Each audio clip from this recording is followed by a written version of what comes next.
एक हरे भरे जंगल में किकी नाम का एक सुंदर तोता रहता था। किकी अपने चमकीले पंखों और मीठे गानों के लिए जाना जाता था। एक सुबह जब किकी स्वादिष्ट जामुन खा रहा था, तभी उसने एक सुंदर हिरण को देखा जिसकी आंखें भूरी और चमकदार थीं। हिरण का नाम राजा था और वो अपनी तेज रफ्तार और फुर्ती के लिए जाना जाता था। किकी, जो बहुत मिलनसार था, डाल से नीचे उतरा और राजा का अभिवादन किया। हेलो, आपसे मिलकर खुशी हुई। मेरा नाम किकी है, उसने चहचहाते हुए कहा। राजा पहले तो थोड़ा चौंका। उसने किकी को कौतूहल से देखा। हेलो किकी, उसने जवाब दिया।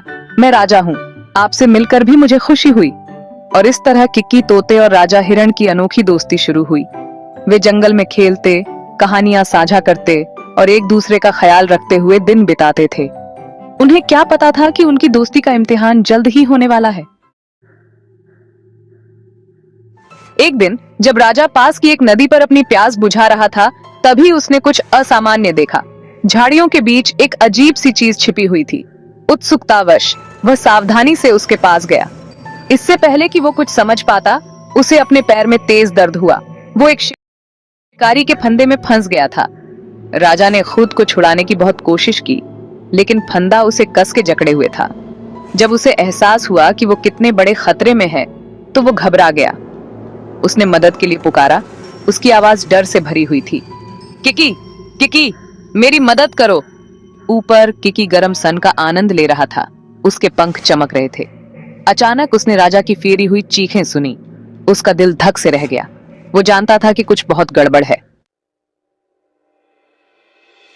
एक पल की भी देर किए बिना किकी राजा की चीखों की दिशा में उड़ गया।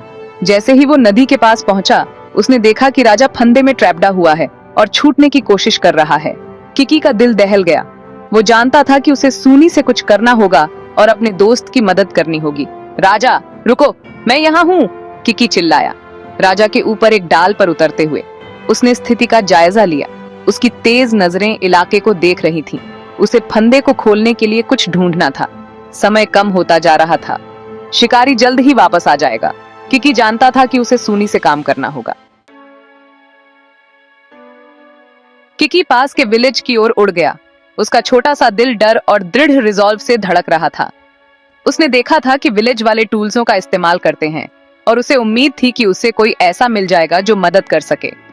वो खिड़की की चौखट पर बैठ गया और आवाज लगाने लगा। मदद, मदद, मेरा दोस्त फंस गया है, कृपया कोई मेरी मदद करो।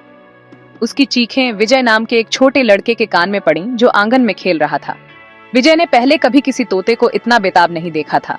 वो खिड़की के पास गया और गौर से सुनने लगा। जब किकी ने उसे सारी बात बताई, किकी की वफादारी और राजा की मुसीबत को देखकर विजय तुरंत कुछ औजार इकट्ठा करके किकी के पीछे पीछे नदी की ओर चल दिया। विजय और किकी नदी पर पहुंचे और उन्होंने देखा कि राजा अभी भी फंदे में ट्रैपडा हुआ है। विजय ने सावधानी से स्थिति का जायजा लिया। वो जानता था कि उसे सावधान रहना होगा ताकि राजा को चोट न लगे। उसने एक मजबूत ब्रांची चुनी और उससे धीरे से फंदे को खोलने की कोशिश की। एक तेज आवाज के साथ फंदा खुला और राजा का पैर छूट गया।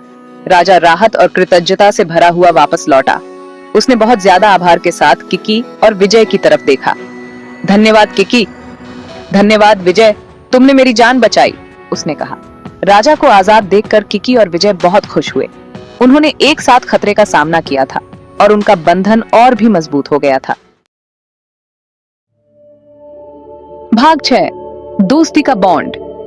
उस दिन से किकी, राजा और विजय के बीच का बंधन अटूट हो गया। वे अक्सर नदी पर मिलते, कहानियां और एक्सपीरियंसेस साझा करते। किकी और राजा ने विजय को जंगल के अजूबों के बारे में बताया, जबकि विजय ने ह्यूमन दुनिया के बारे में अपने ज्ञान को साझा किया। उनकी दोस्ती जंगल में एक मिसाल बन गई, एक याद दिलाती है कि सबसे अलग तरह के दोस्त भी किसी भी बाधा को दूर करने के लिए एक साथ आ सकते हैं। उन्होंने पाया कि सच्ची दोस्ती की कोई सीमा नहीं होती है और एक दूसरे की मदद करना जीवन की सबसे बड़ी खुशियों में से एक है। भाग 7, एक सबक सीखा।